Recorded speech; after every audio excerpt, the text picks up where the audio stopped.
तो जहां एक तरफ सड़क पर आज ये हंगामा दिखा, वहीं संसद के भीतर आज क्या हुआ। आज मॉनसून सत्र की शुरुआत हुई।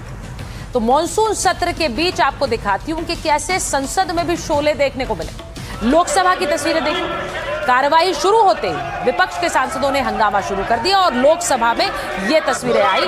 काम नहीं हुआ और पहला दिन इसी हंगामे की भेंट चढ़ गया।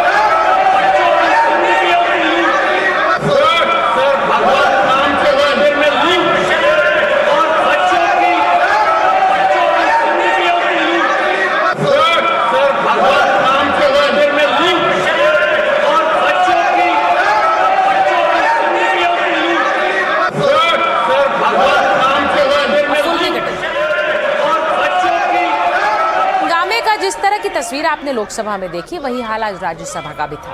आसन शांति की अपील करता रहा, लेकिन विपक्ष ने एक नहीं सुनी। तो राज्यसभा में भी कुछ उसी तरह की तस्वीरें आई जो कि आज लोकसभा में थी और इसीलिए आज स्थगित करना पड़ा दोनों ही सदनों को। अब आपको बताऊं कि संसद के मॉनसून सत्र का पहला दिन आज हंगामे की भेंट चढ़ गया। कार्यवाही शुरू होने से पहले कांग्रेस ने स्थगन प्रस्ताव दिया था।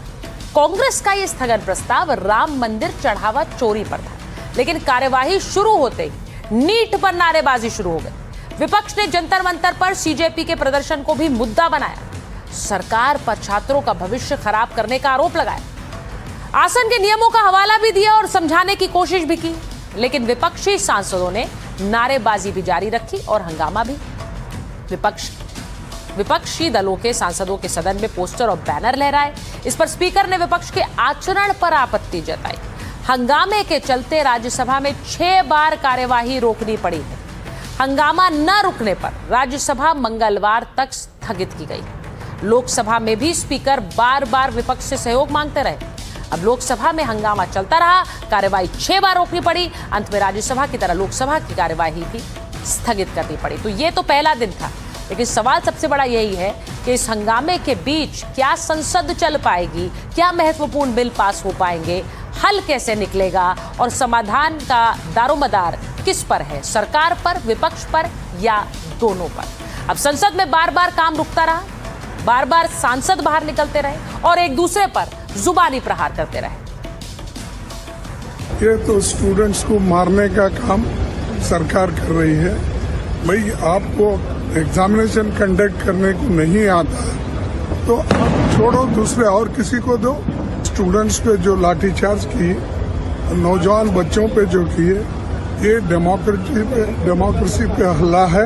सदन जब चल रहा तो सदन में चर्चा के लिए अगर सरकार तैयार है तो उस पर चर्चा करने देना चाहिए। जिस तरह से ये प्रायोजित कर रहे हैं, इससे ये लोकतंत्र पे कुठारा लगा। ये सरकार नहीं, अहंकार है। और जो श्रद्धांजलि में भेदभाव करते हों और करोड़ों परिवार इस आंदोलन से जुड़े हों, जिन बच्चों की जान गई, उनके प्रति एक शब्द नहीं, श्रद्धांजलि तक नहीं, इससे बड़ा अहंकार क्या हो सकता है सरकार को। ये एकदम दिवालिया हो गया। उसका कोई एजेंडा नहीं है। उसका एक ही एजेंडा है कि हाउस जब चलेगा, संसद जब चलेगा, वेल में जाओ, डिस्टर्ब करो, इसको डिसरप्ट करो। हम सब कह रहे हैं डिस्कस करो। एजुकेशन पॉलिसी में प्रॉब्लम्स हैं, बड़े बड़े इश्यूज हैं। आप डिस्कस करने के लिए राजी नहीं है और बच्चों पे आप टीयर गैस कर रहे हो और उनकी पिटाई कर रहे हो। किस लिए? बच्चे हैं हमारे। छात्रों को आप इन्वॉल्व करते हैं, बेचारों को उनको गुमराह नहीं करना चाहिए ना। जो स्टूडेंट्स को आप बराबर बताना चाहिए क्या प्रॉब्लम है करके, इंस्टेड ऑफ उनको डिस्टर्ब करके उनको आप इन्वॉल्व करा रहे हैं इन चीज़ों में, तो उनको क्या मिलेगा। जिस वक्त ये कहासुनी चल रही थी, उस दौरान संसद परिसर में राहुल गांधी के कमरे में एक बैठक भी चल रही थी। आपको बताऊं कि संसद में हंगामे के बीच राहुल और अखिलेश यादव की बैठक हुई है। अब आप जानते हैं कि एक तरफ राहुल और अखिलेश यानी कांग्रेस और सपा के बीच गठबंधन की अटकलें लग रही है यूपी में। उस सब के बीच दोनों नेताओं की आज मुलाकात हुई। संसद परिसर में राहुल के कमरे में दोनों की मीटिंग हुई। बंद कमरे में बैठक में प्रियंका गांधी भी शामिल थी। बताया जा रहा है कि बैठक करीब 1 घंटे तक चली और बैठक में सरकार को घेरने का प्लान पर चर्चा हुई। दोनों पार्टियों में तालमेल बेहतर करने की भी चर्चा हुई। कांग्रेस चंदा चोरी का मुद्दा मजबूती से उठाना चाहती है। राहुल चाहते हैं चंदा चोरी मुद्दे पर अखिलेश साथ दें। यूपी में अखिलेश की पार्टी विपक्ष की सबसे बड़ी ताकत है। तो चंदा चोरी मुद्दे से कांग्रेस को यूपी में फायदे की उम्मीद है। बड़ी बात यह है कि यूपी में दोनों का गठबंधन की तो बात नहीं हुई है अभी तक, लेकिन दोनों ही पार्टियां इस वक्त विपक्ष की दो सबसे बड़ी पार्टियां हैं और इन पार्टियों को एकजुट रहना बहुत जरूरी है। अब ऐसे में इस बैठक में क्या रणनीति बनी, इस पर सुनिए क्या कह रहे हैं सपा सांसद अवधेश प्रसाद। और कुछ चीजें ऐसी होती हैं जो रणनीति की तहत होती हैं और रणनीति का खुलासा करना उचित नहीं होता।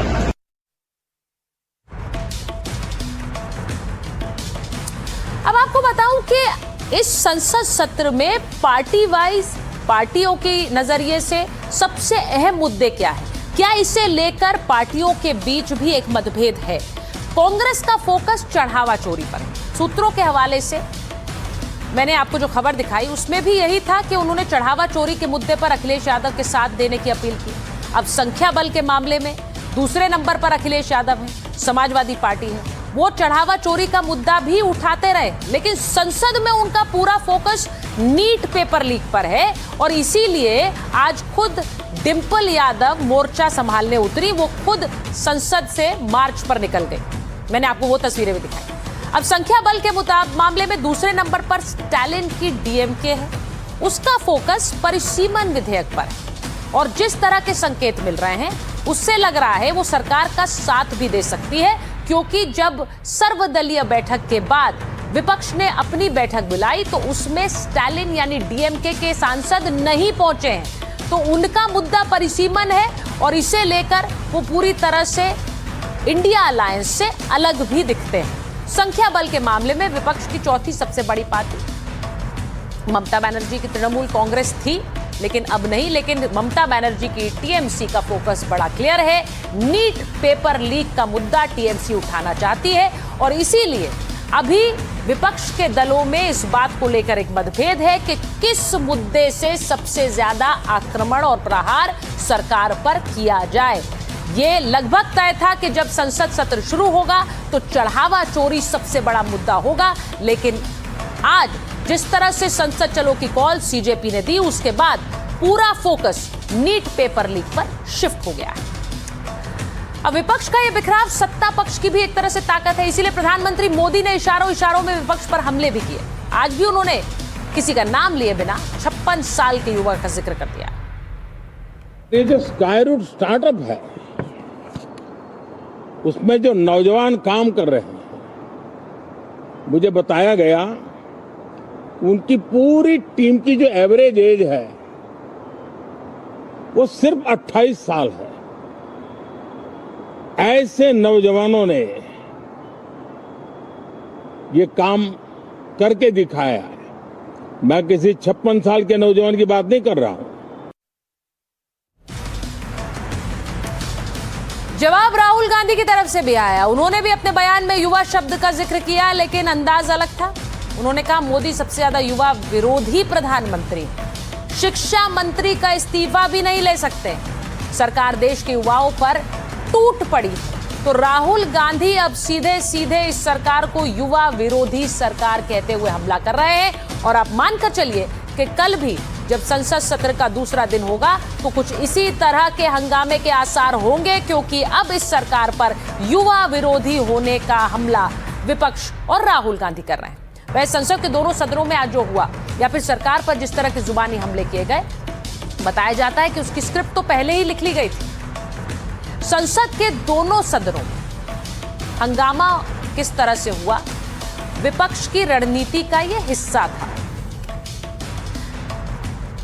विपक्ष ने शुरू में ही स्थगन प्रस्ताव देकर मंशा साफ कर दी थी। इंडिया ब्लॉक ने सरकार को घेरने का प्लान पहले ही बनाया था।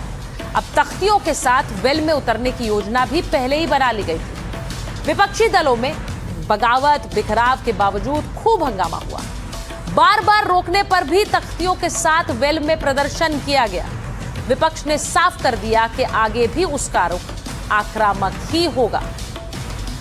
आपको सुनवाते हैं कि सरकार का इस पर किस तरह की एक प्रतिक्रिया प्रधानमंत्री नरेंद्र मोदी ने पहले ही सदन के शुरुआत में दी। उन्होंने सीधे कहा कि अगर तर्क के साथ बातचीत होगी तो हल निकल सकता है।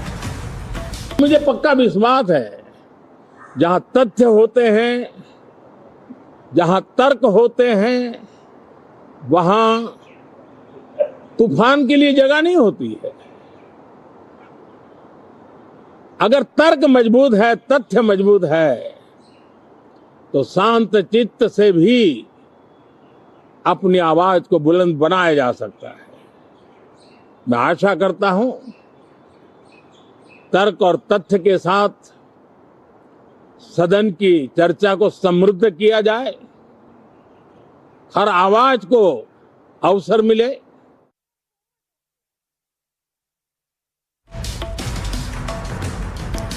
तो संसद का जिस तरह का सत्र रहा, सड़क पर हंगामा रहा, उससे कल के तेवर की भी एक झलक नजर आती है। लेकिन इसी के साथ साथ संसद में बातचीत और संवाद के जरिए ही मुद्दे हल हो सकते हैं। इसके अलावा कोई निष्कर्ष निकलता भी नहीं। माइक ऑन में आज के लिए फिलहाल इतना ही। आपसे मुलाकात होगी कल एक बार फिर रात 8 बजे।